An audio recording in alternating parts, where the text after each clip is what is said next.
Of course, Constantinopolis. Right. Thank you. And then later it became known as Istanbul, which is what we know it as today. In fact, when Constantine, I collect ancient Roman coins, and when Constantine founded the city, he issued a whole series of commemorative coins, and this is one of them.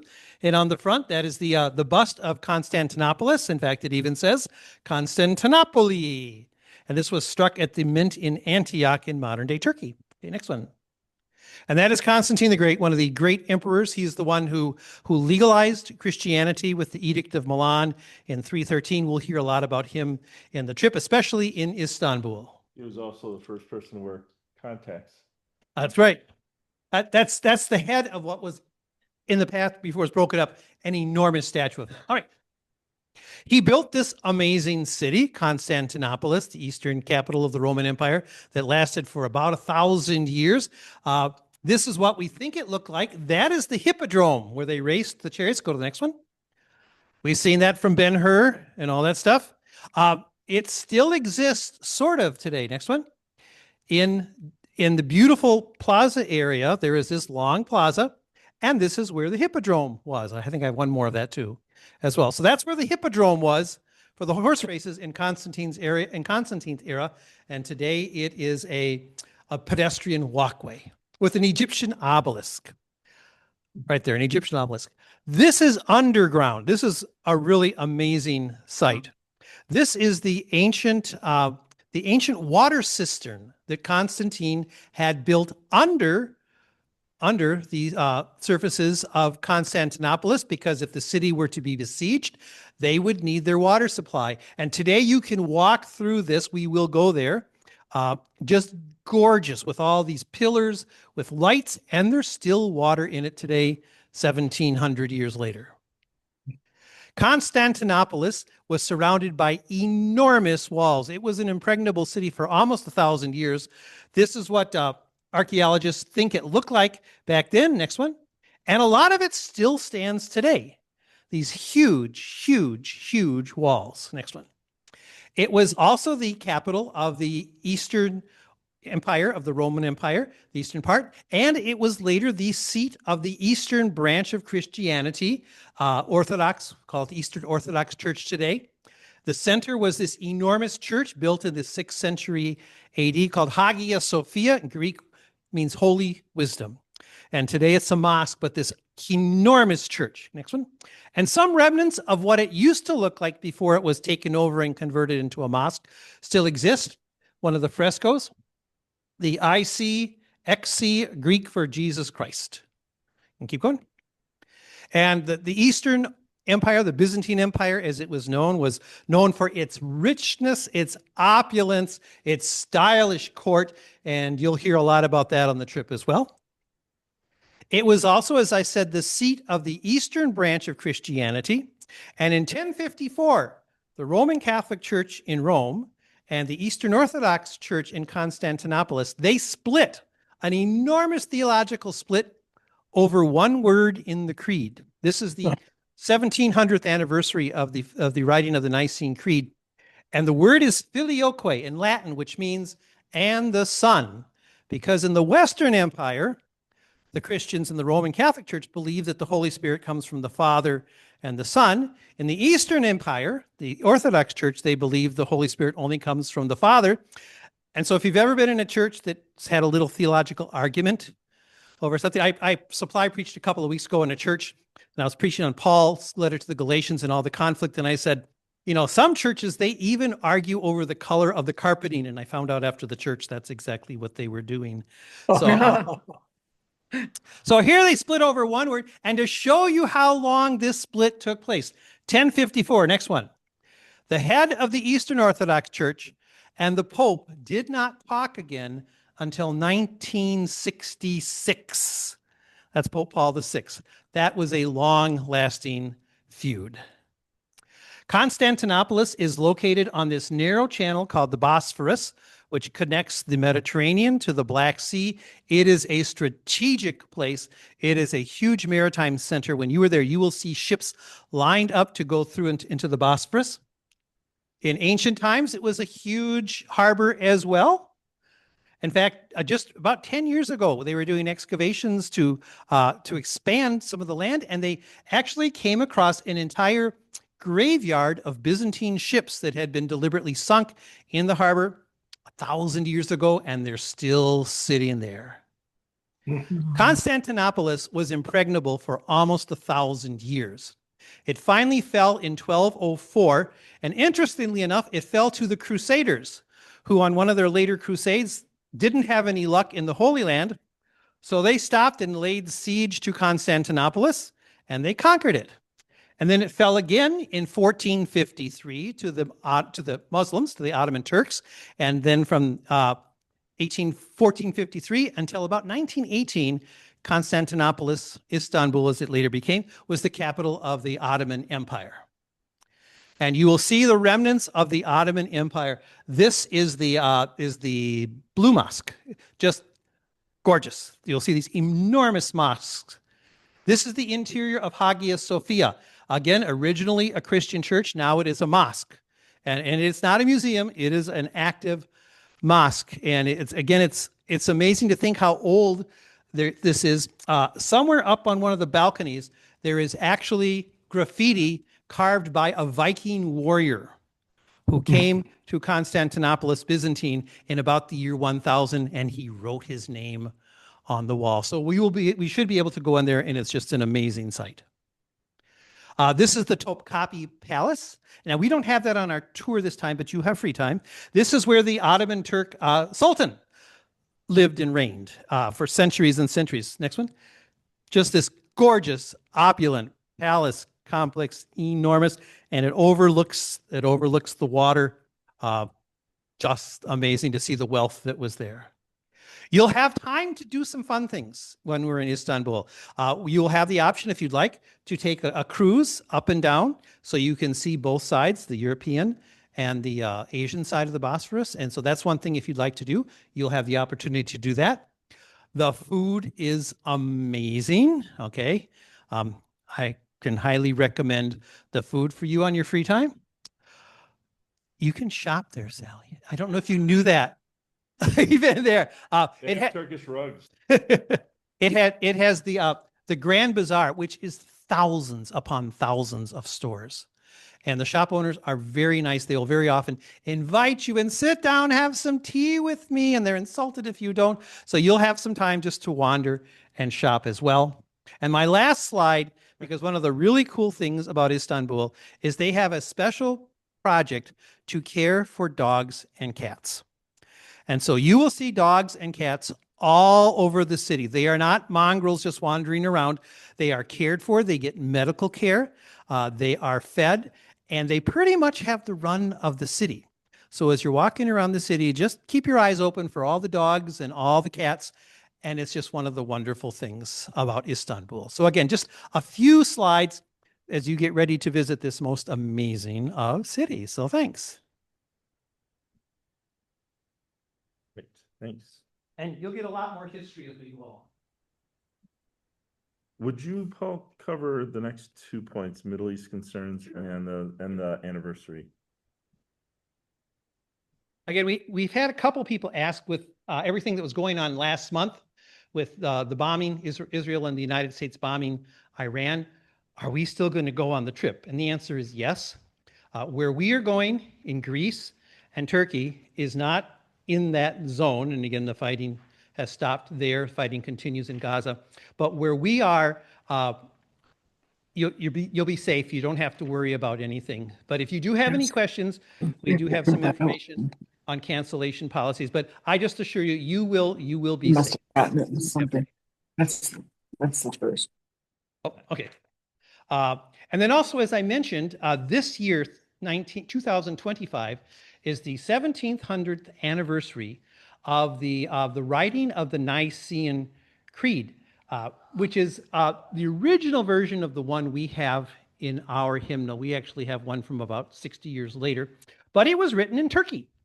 A huge conference, a church conference, organized at the behest of Constantine the Great to nail down what do we believe about God and Jesus and the Holy Spirit. Basically about God and Jesus. What's the relationship between God and Jesus. And if you look at the Nicene Creed, it has an awful lot to say about who Jesus is. It's tying into his relationship. So we happen to be there at the time of the 1700th anniversary. I don't know if they're selling T-shirts or not, but just to know that that's one of the things going on in Turkey while we are there. The company actually asked us if we wanted to go to the sites, and so I think we're okay. But, right. So, there will be some, like Pastor Paul said, we do have, some free time and certain things we didn't put into this trip that were there last time. But if people do want to do some of those excursions, like, doing the Bosphorus trip, the Bosphorus boat ride, you might want to do it, even if you've done it before, you really enjoyed that, you want to do it again, that's great. We've asked for the cost of that. We don't have that yet, but that's something they're talking about, and we'll let you know as we get closer what that'll be. Also in Cappadocia, one of the famous things, if you ever look up just pictures of Cappadocia, they will show you balloon rides. I don't know what it is about it, but it happens to be like the thing to do there. It is an option for us. If someone wanted to do it, you'd have to get up super early in the morning where they take you there, and really early. It's about a $300 cost per person is what the company told us, but it might be worth it to you. So it's one of those things that will firm up as we get closer, those that want to do that. And then there's other things we could do as well, but we'll have plenty that will be on the trip that we will be seeing, but these are a couple extra things. And near the end of the trip, that's often the point where you're like, I'm okay going off on my own. I've been listening to a tour guide for a while now, so it's time to just do my own thing. So everybody's different that way. Some people really want the guided tour, and some people are like, Gail tends to be like, I'm okay, go and do my own thing and meander and see that. Anything else we want to say about that I'm forgetting? And raise your hand if you have questions, and that goes for at home. We can't see you at home, but yeah. Yeah. We're only there one day where we have the full day. So it would be that day. I forget the date. Yeah, so it's that date. It would be really early in the morning. So like at the crack of dawn, you're out there. So we would reserve it. We will reserve it, and we'll send out a note asking who wants to officially say they want to do that. But we need a little bit more detail on it, timing, so everybody knows this is what I'm committing to. It's not just a half an hour ride. It's, I got to be there at 4 a.m. I got to, whatever it is. Don't quote me on that one. Those are different things. Cappadocia is one separate day. Istanbul is where the boat ride is. That's a whole different thing. So the point of it is there'll be a few things as we go where it's like, here's an opportunity to you. Do you want to do this? One example is when we are in Athens, a lot of people have already done Corinth. So there might be a group of us that don't want to go out to Corinth. We are trying to make it a little different. We're getting to the seaside, things like that. But some people like, been there, done that. I'm okay. I'd rather just meander around Athens on my own. So with that, we can give you some ideas of things to do in Athens when you're apart from the group. So like going to the Agora and right below the Parthenon. So a variety of things that way.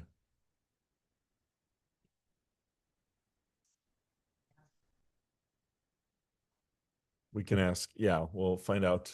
Is it a 2-person basket? Is it a 40-person basket? What is? Changes the cost, yeah.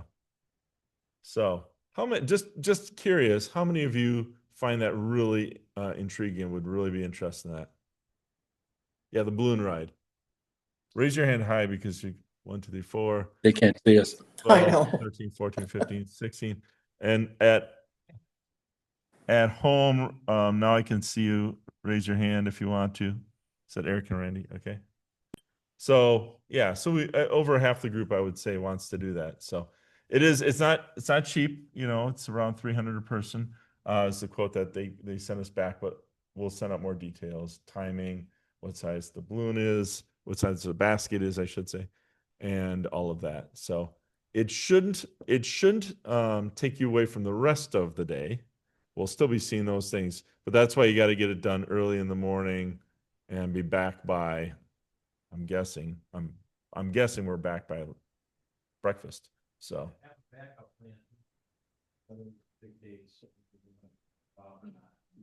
right. Yeah. So we'll give you more information on that. Did everyone get their final payment, their invoice, I should say? Did you get those by email? If you didn't, raise your hand.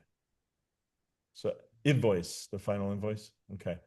One thing, I'm going to bring this up now in terms of one of the things the company is now saying to us, and this is this is going to be a thing we need to talk about. The dollar has really dropped in its value compared to the euro. And if you were to put the entire cost of the trip, comparing euro to, which we're not all euro, we're in Turkey as well. It would be, if you did the entire thing, it'd be like $500 difference in terms of when it was booked, when it was quoted compared to what it is now. They're saying with euro costs that it doesn't include the transatlantic stuff. It doesn't include the flights. Doesn't include anything in Turkey because that's not euro. But the Greek stuff, it is about $160 difference. So they've asked us to pass that on to everyone and tell you that. We're working out with them on that and trying to negotiate some of that down. And we've got some flexibility in some of our numbers, so we're hoping to cut that down by about half. But they're saying these costs they're real, and so that is something we wanted to make sure everyone knew. Okay, should we then hold off on our payment until we know exactly how much we should send? Well, I would say yes, unless you're okay making writing two checks, right? One now, and then you could give the difference at the end. I kind of I'm pushing them to give us a final number so we can just be done with it. I said, we don't like going back and forth. They're like, well, it could change all the way up to the end. I'm like, no, you need to give us a number and tell us what it is and be done with it. So I'm pushing them that way. And so why don't we say we will have them send out. I said it needs to come from them. We're not just telling everybody to send a check. It needs to come from them as an invoice.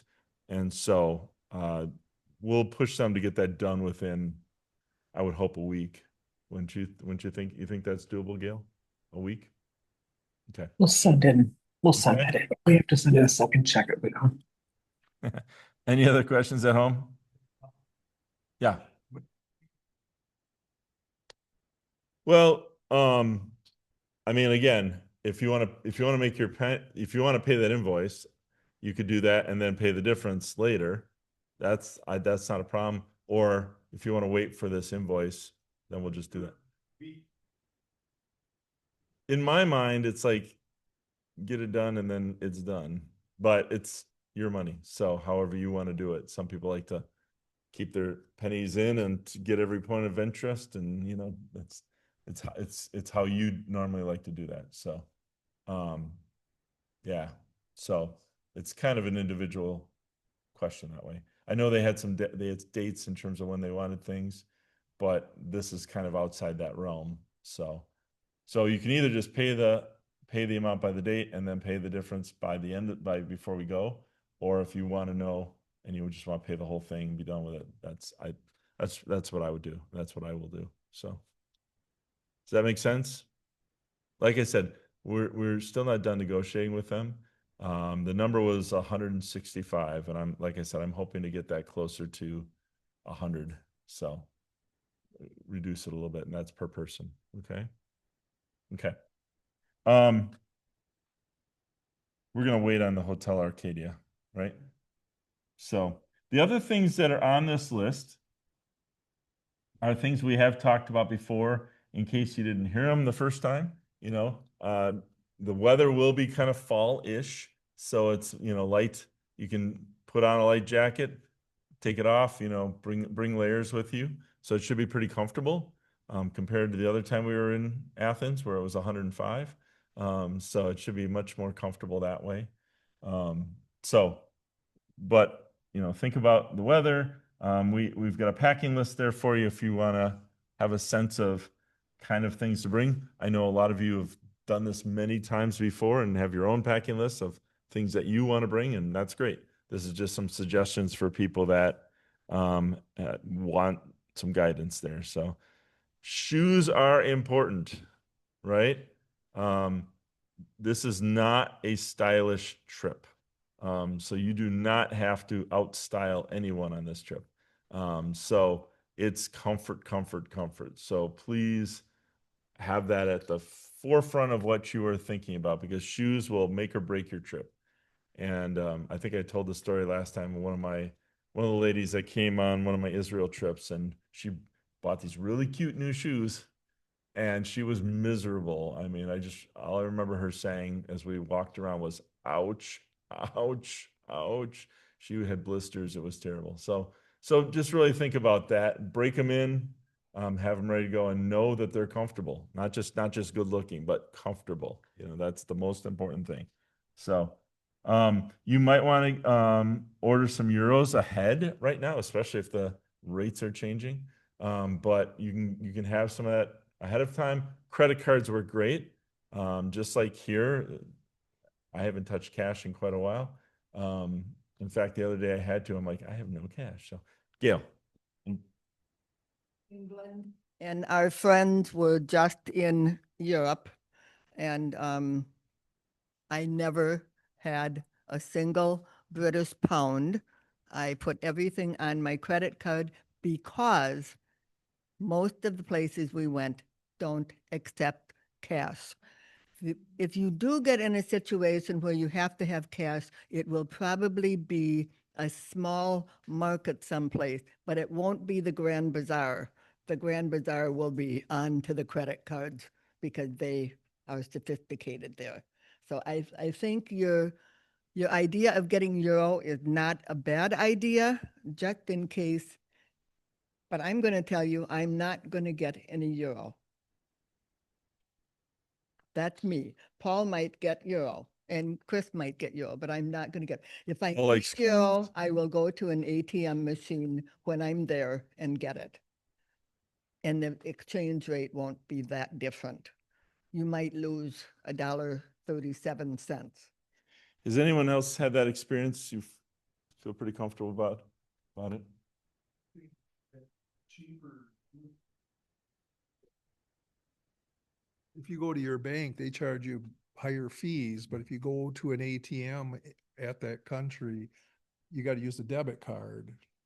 But the exchange rate's a lot better, and we've never had problems using our debit card at an ATM to get euros. This is the distraction corner. She's so cute. It's got a cute little bee there and everything. So it's up to you if you want to do that. If you want to have a little bit, it's up to you. It's often better to try and do that ahead of time if you do want to have euros. But like Gail said, pretty much the same thing as around here. It's pretty prevalent. One recommendation was check your credit card. So they have different rates. Different credit cards have different rates in terms of international travel and international exchange rates. Some will not charge you an increase. So they'll just give you whatever the rate is. So you can ask those kind of things and see where your credit, and you might have several different credit cards. You can compare which one's the best one to use. So something to think about. Sally. Phil Donahue here. When we're in certain cities and that, will we have some local guides? Yes. So will they accept US, American money? Local guides for tips. Yeah, for tips. We are handling all tips. Oh, with what we've paid, you're Yep. paying all the tips? Tips are included in the whole thing. Oh, okay. Company is prepaying those for us.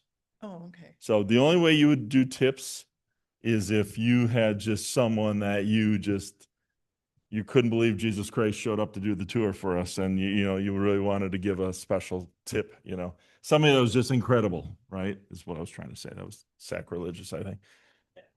We'll have to delete that off the video. But do anybody watch these videos? I don't know. So maybe it doesn't matter. Okay, there we go. So I will delete that. But you know, if you really want to, you can. Like you had an incredible, somebody that cleaned your room and just did such a nice job. Those are covered. But if you're like, I'm going to give a special tip because they were just so good. The bus driver was just incredible. You know, you want to encourage those things. So it's up to you. But the company has covered those. So tips are included. Okay. Yeah. So any other questions or things about money? Okay. Have you all touched your passport? Do you know where it is? Have you looked at the date on your passport? Please do. It's not just, you know, it's not just the cancellation date. What's the last date on there? Expiration. Thank you. That's the word I'm looking for. The expiration date needs to be at least 6 months past the date you get back. So the date you get back, add 6 months to it. Your expiration date on your passport needs to be at least that. Okay. So just check it, make sure it's good to go. It's not too late to get it renewed. But you know, if you're thinking about that, it's time to do it. So don't wait till the last week and they go, oh yeah, I really should do that. Yeah, Diane. Okay, yeah. 2-week renewal. Yeah. So yeah, they've got a pretty good online system. So yeah, just check it, please. All right. We don't want anyone, we don't want to be waving goodbye to anyone at the airport. Have a nice trip. So, and that has happened, not on my trips, but I've seen it. We actually bumped into 2 girls that had come to America. They were trying to leave America and they were going to do a whole European trip and they were denied. They weren't even allowed to get on the airplane. So they ended up driving around the country. We bumped into them at a national park. They told us the story. I'm like, it's real. So check your passport. So just as a reminder, this is your trip. We talked to Pastor Brian and Cindy Halverson. They did a very similar trip through the seminary. I think ours is gonna be better, but they, you know, they're like, we're just gonna hang. And one of, you know, I think it was Ephesus. They had already seen it, so they just went and meandered around town. You know, it's your trip, so we don't want to lose you. So don't just wander and we don't know where you have to communicate with us. But if you're like, I just need a day where I just rest in the hotel. We've had that happen. I had a couple that was just, they were exhausted from all the walking and they were older and they're like, we're just gonna rest. Find a nice cafe someplace and just enjoy the scene, you know? And that's great. This is your trip. So we're gonna have all sorts of plans for you, but again, it's your trip. We want you to enjoy it. And if that's what it takes to enjoy it, then that's what it is. Okay? Any questions on that? Anything the 2 of you want to mention? Gail is preparing a statement. I can see. I'm going to give her the microphone. I think the advantage of being with a group like this, where you kind of know people just because from church or you've seen them at the meetings and things like that, you don't have to eat at your hotel every single night if you don't want to. You might say, hey, we saw that cool restaurant when we were down wherever we were. Why don't we just go with another couple and go out to eat? You're in charge of your own experience and you participate with the group. But every once in a while, sometimes it's just nice to separate and just do something different. Feel free to do that. That is the beauty of this type of travel. And I think the other thing that is beautiful is that we do have happy hour every night. You're done for the day, you go up, you either take your shoes off and put something else more different on or whatever, and go down to the patio or the bar at the top of the hotel. One of them has a bar at the top, doesn't it? Yeah, It's an yeah. incredible view. And just make it your trip and do what you feel comfortable doing.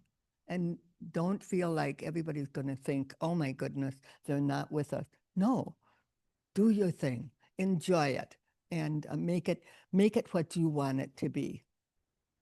That's my Do suggestion. you want to talk about Pastor Paul's happy hour?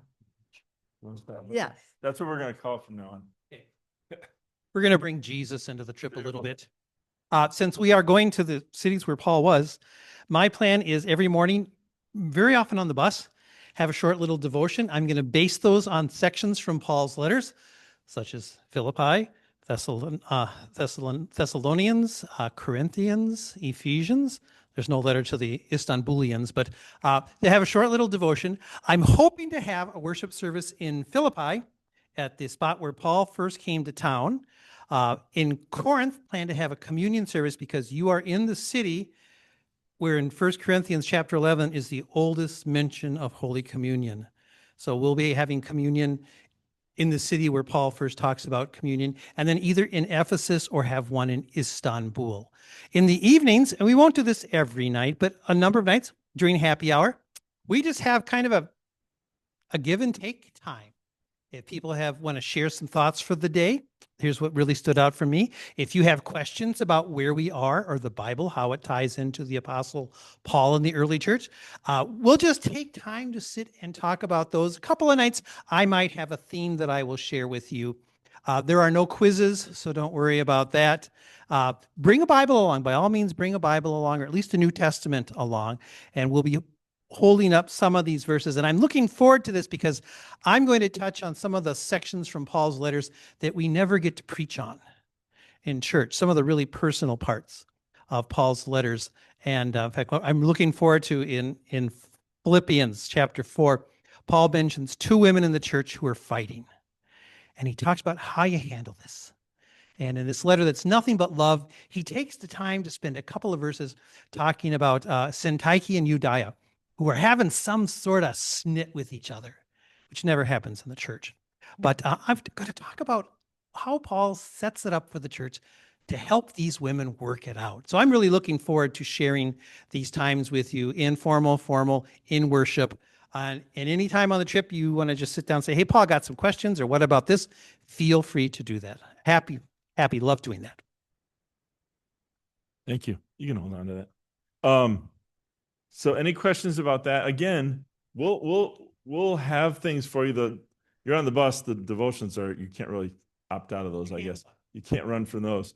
But the happy hour time at night, if you're exhausted and just want to go to bed, you don't have to join us for that. We'll have those things. We'll have a time for reflection and devotion time at night to reflect on what we saw, like Pastor Paul said. But if you're just like, I have to get to bed, I'm exhausted, that's your trip again. So do not feel bad, right? Like Gail said. Reminder that we're going to be doing final trip information on the 16th of September. So let me hide this just so we can see the whole thing. And we'll have our travel documents and everything at that meeting. So I'm actually trying to get one of our leaders from AMI to come to that. I don't know if that'll happen or not, but we'll have at least all of our information. And that's also the meeting where you can ask all those really nitty-gritty questions, like I remember the one where it was like, do they have washcloths? That's a burning question. Do they have washcloths? So, and now you're all going, do they have washcloths? Yes, I'll have washcloths. So we can answer some of those kind of nitty-gritty questions if you've thought of them or if you have them at that time. We've kind of been trying to really encourage trip insurance. I don't know if you have any questions about that. You can do that through the company on their website, or if you want to email back and forth with her directly at the office. Or you can do your own thing. Travel Guard is a big one. I think AAA has their own. I'm sure whoever you have your major insurance through, they'll probably sell you. They'll be happy to sell you trip insurance. I'm sure they've worked that out. If they're selling insurance, I'm sure that's just one of their types of policies. But you can compare and contrast. There really is a difference in cost. And also what you ask for. Do you want to be airlifted out in a Trump jet? Do you want to be just, all the different things. The levels of care you get, can be completely different based on whatever you pay for. If you just want basic stuff, they'll tell you all the different levels and you can choose that. So any questions on trip insurance?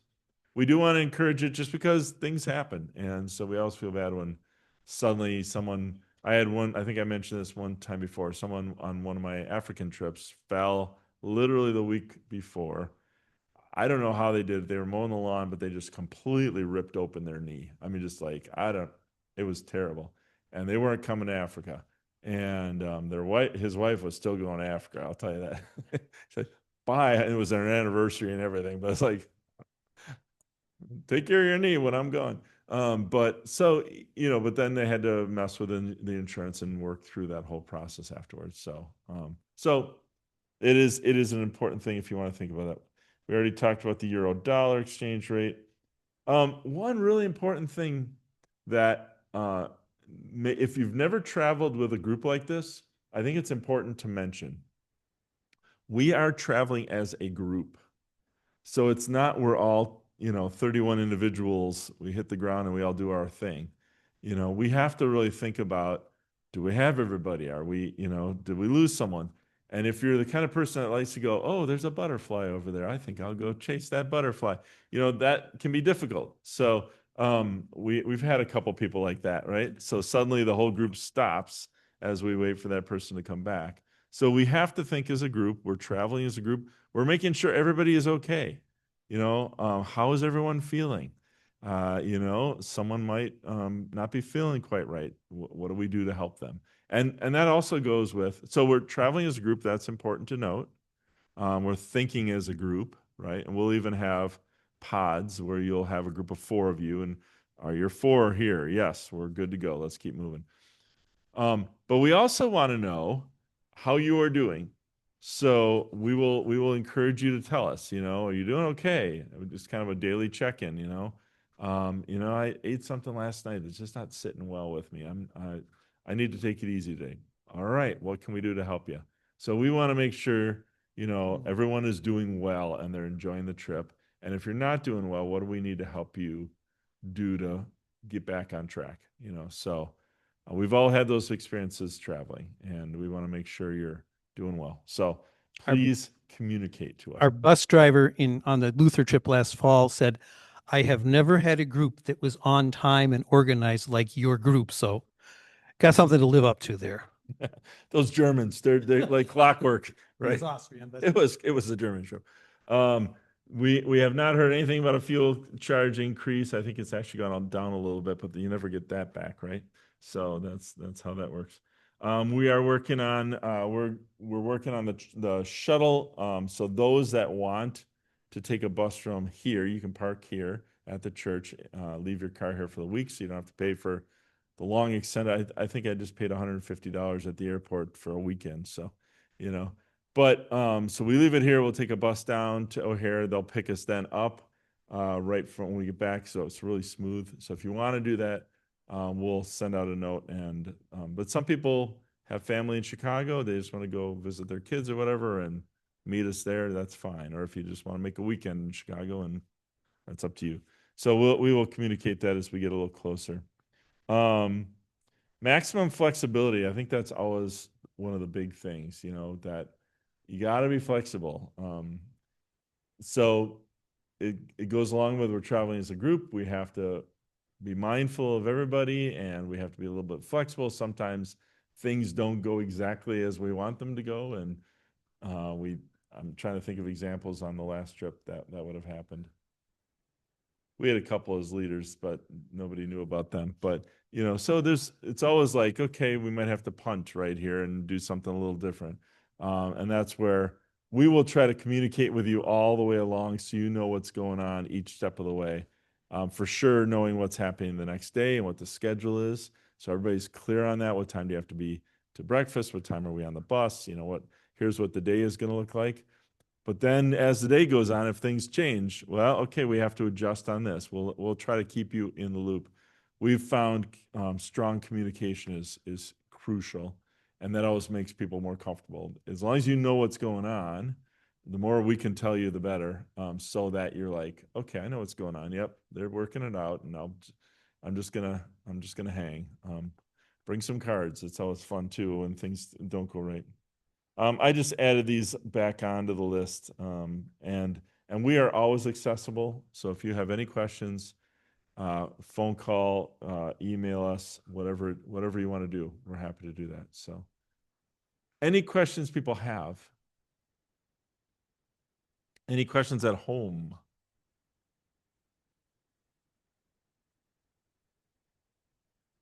Are you excited for this trip? This is going to be great. It's really, I know when we planned it, it's an exciting trip. It's going to be really good. So I know I am. So. Arcadia. So we are working out something there, and I guess we're not quite ready to talk about it. So I know. We thought we were ready to talk about it. I mean, do you want to talk about it? We want to nail it down a little bit more. Should I tell the general idea?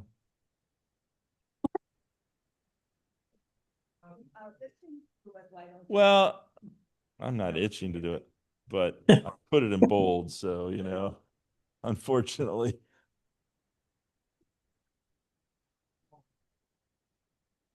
I like bold. Yeah. It's a good strong, gets you in trouble. What's that? Yes. So we were trying to stay at a hotel that we stayed at before. They have since converted to a boutique hotel. And so they wouldn't take us as a whole group. So we tried to work the back door, and we had some keys that got us in, and then they kicked some of us out. And so the long and short of it is we're stuck with a few rooms there. And so we're trying to work this out. There's a few rooms there, but the group is over here. So, and there's a little different cost. And so it was one of these things. We haven't worked out the cost issue as part of the problem.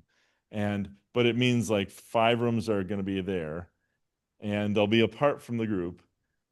And so that's a downside, but if you like that hotel, it's an upside. So it depends on who you are. And then we debated, well, if everybody wanted to go there, how do you figure that out? Who goes there? Do you do a raffle? I don't think everybody's going to want to go there because I think a lot of people want to stay with the group. The meal, if you don't go to the other hotel, you have to buy your own dinners. The dinners are included at the other hotel, so that's a different cost. Otherwise, the hotel was about the same cost, but it just doesn't have a meal. So we are working out those details. That's kind of the idea. We are working out a plan, though, either way, for us to have a group experience at that hotel. So, and that'll probably mean like a Pastor Paul happy hour up on the View, where we get together and have hopefully our devotion time there, and where we just have an experience, because it's got a beautiful view. That's the point. The rooms are nice. I wouldn't say they're better than our other hotel. It's the bar view is just one of the best. So that's the difference. So that's what this is about.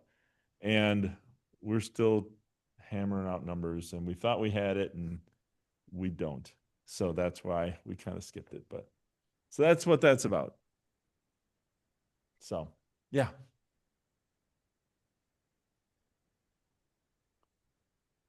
Is that on my list? Oh, a lock for your suitcase. So,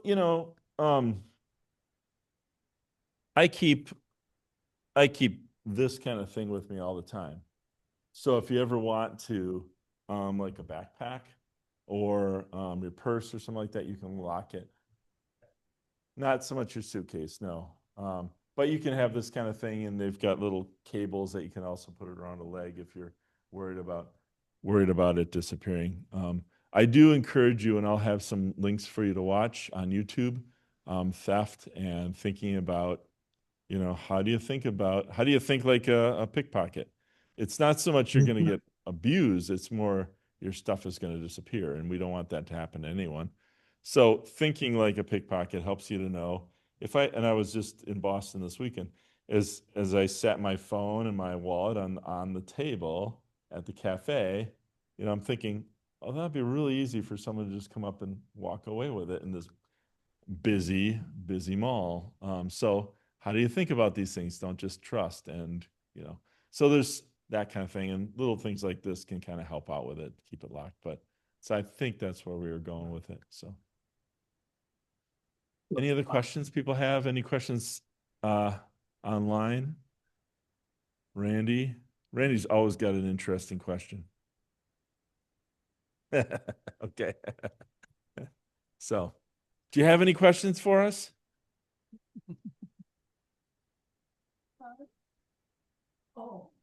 Yeah. She's got the bouncy ball. That's fun. Well, we hope you're excited for this trip. Again, anything we can do to help make it good, please let us know. And yeah, and we'll get you the little bit more information on the other things that we talked about tonight as well as we get closer. So.